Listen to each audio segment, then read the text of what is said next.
Hoi there, small fry, Jim Sterling here, and welcome to Itch.io Tasty, the series where we take a word or phrase, put it into itch.io search bar and see what kind of interesting games we find. 'Tis October, 'tis almost Halloween, and so it's time to do some spooky themed words that we might pop into that search bar, see if we can find something, scary, frightening, horrific, or creepy. And that's the word we've decided to use today. I've put creepy into the search bar to see if we can find something, well, creepy, really. See if we can find some creepy games. What did we find? Let's find out together. Here we go. Unnerve is our first roll of the dice, a jumping puzzle that gets a creepy vibe to it, apparently.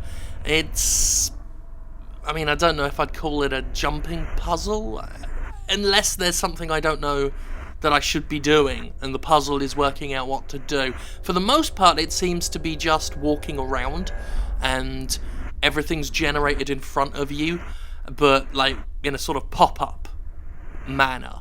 Things just appear, the platforms and the trees, and towers. Occasionally a tower will appear, and that'll have lots of little planks just sort of higgledy-piggledy put up around it, and you just jump up around climbing the tower. And then there are more I keep wanting to say procedurally generated. I don't know if that's correct or if the draw distance is just like an inch in front of the player character's nose, but either way, things are just laid out in front of you as tiles, and that's it.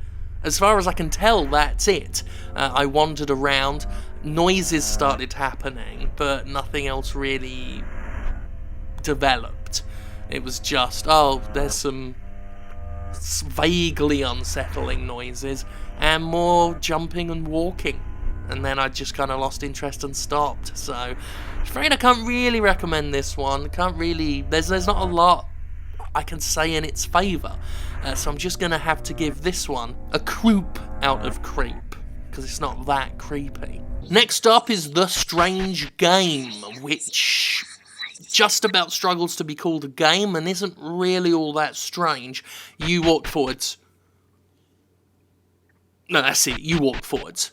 It's a long corridor, and you walk forwards. I don't know how further I can extrapolate that. There are these very short rooms that consist of just a corridor, and every few rooms, the design of the walls and the floor changes, and that's it. Weird noises, a bit like Unnerve, weird noises turn up.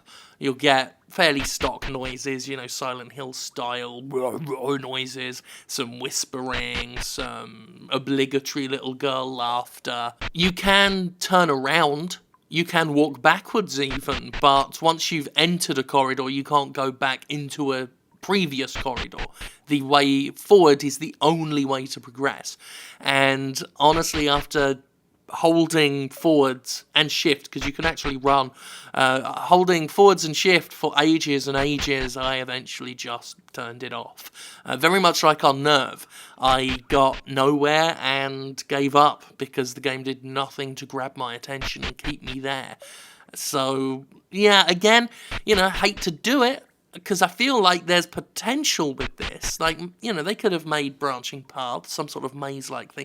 They could have done something with this, but just walking forwards, it's less than a ghost train, because you're just walking and hearing noises, and that's about it. So this one's going to get creep out of creepy. Creep. I think I say creep on the creep out of creep. Seed is the one I want to give Pick of the Week to.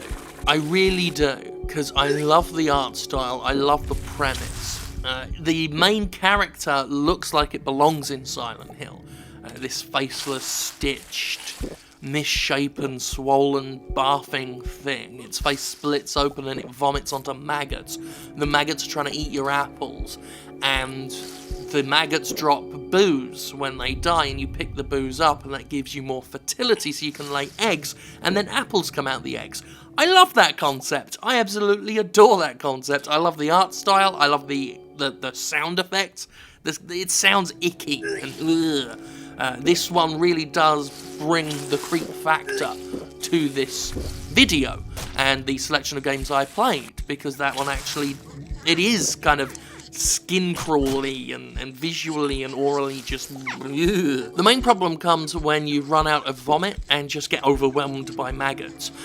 It appears, I think, I poured through the game's instructions, but it looks like the vomit and the fertility, are both linked to the booze you pick up, but eventually you just don't have the resources to cope with the amount of maggots coming, and the game just gets very frustrating.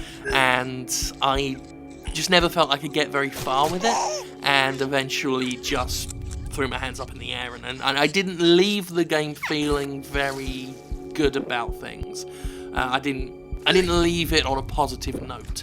And that's kind of why it's not pick of the week, because it's got everything. It's got the tools required to be a top tier game, top tier by these standards, which can be very good standards.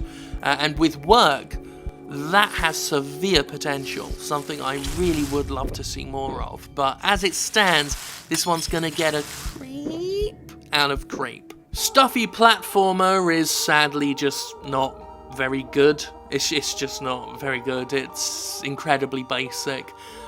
You are a little stuffed thing, and you jump on things and avoid some hazards. No real enemies, no real anything. It's like this kind of stuff I'd make in Little Big Planet. Just this basic left to right room, and then some platforms higgledy-piggledy thrown in. It's the second time I've said higgledy-piggledy on this video. And that's the more time... I've never said higgledy-piggledy that many times before, ever, in my life. So, that's something. But anyway, Stuffy Platformer, or Stuffy Hitman, according to the file name and the game's art. There's just nothing I can recommend here.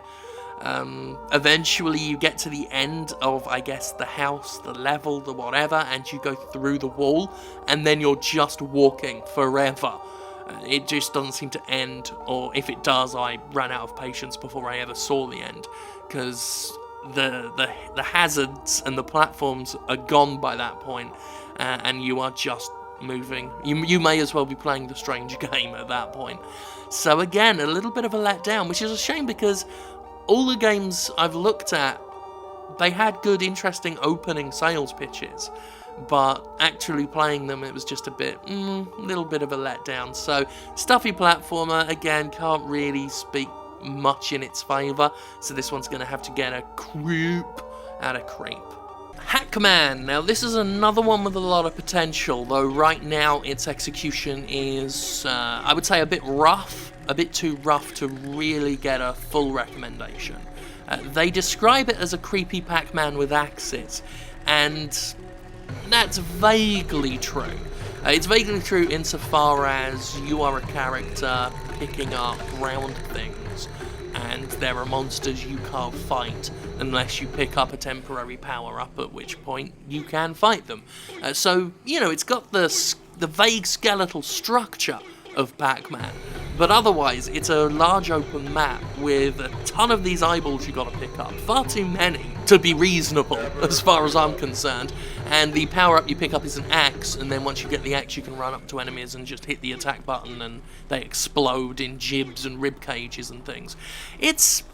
Looking at it, it's not terrible. I mean, back in the day, this would have been a low mid-tier PS1 game or something like, one of those low-tier mid-PS1 games that were trying to be edgy back in the day. Looking at this now, it has a sort of rustic charm to it, and I don't hate it. I don't dislike it to any great degree. It's not a game I regret playing for free. But again, it's not one I would immediately say you must go out and give it a go, because once you've played it once, you've done enough. There's nothing much to surprise you once you've seen the weird enemy designs and just enjoyed the opening premise. But that said, the designs are pretty fun in a very weird, messed up way. The monster designs are cool in that 90s bizarre manner. And that's Hackman. It's alright. It's alright. So that one gets a creep out of creep. Almost creepy, but just as far as creep out of creep. Lost in the Red Forest was another one, actually, that was just a lot of walking around. And you get out of a car, there's a door at the top of some stairs and it's locked, and presumably there's a key somewhere in that forest. The weird, scary version of Proteus-looking forest. I did find a tree deep within the bowels of the forest that had a little white door, and I could walk up to it and open the door, and then this black shadowy hand kind of reached out, and that was it. And I thought, well, maybe that's the key, but it wasn't. I wandered round for quite some time, but kept ending up circling back to the start of the forest with the door and the stairs, and could never get it open. And again, like Unnerve and the Strange game, I just got bored, which doesn't really speak greatly in favour of Lost in the Red Forest, which is a shame because presentation-wise, clearly some effort's gone into it, and I feel like they have pushed the boat out in terms of making a small, short, indie, creepy game.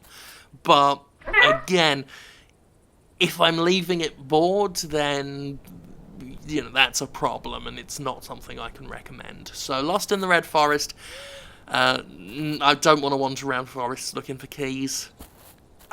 There's too much of that in video games, and I don't have the patience for it anymore. So Lost in the Red Forest gets out of creep. We are done, except for our pick of the week, which is Safety Blanket. This is a simple game, but very well designed, and I genuinely did enjoy this one. This is one I could see myself playing. If I had it on a mobile device, or a portable device, I could see myself playing this one on and off for quite some time. The premise is not hard to get to grips with.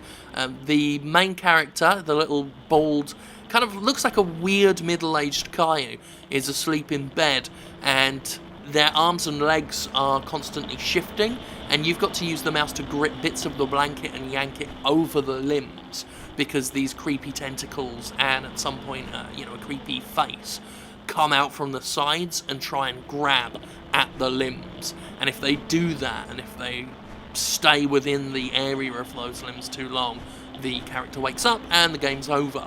Safety Blanket is somewhat frantic at times, especially when the creepy face is going for middle-aged Caillou's head, and you're dealing with something that's trying to get at his feet.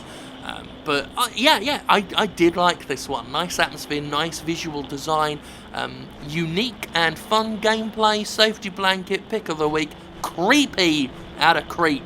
That'll about do it. I don't know, we ain't got many more days left till Halloween, so I don't know if we'll have another Itch.io Tasty by then, but we've still got more Halloween content coming to the Jim Sterling YouTube channel, so keep your spooky eye out for that. And until then, get itchy and stay tasty, my friends, my creepy friends.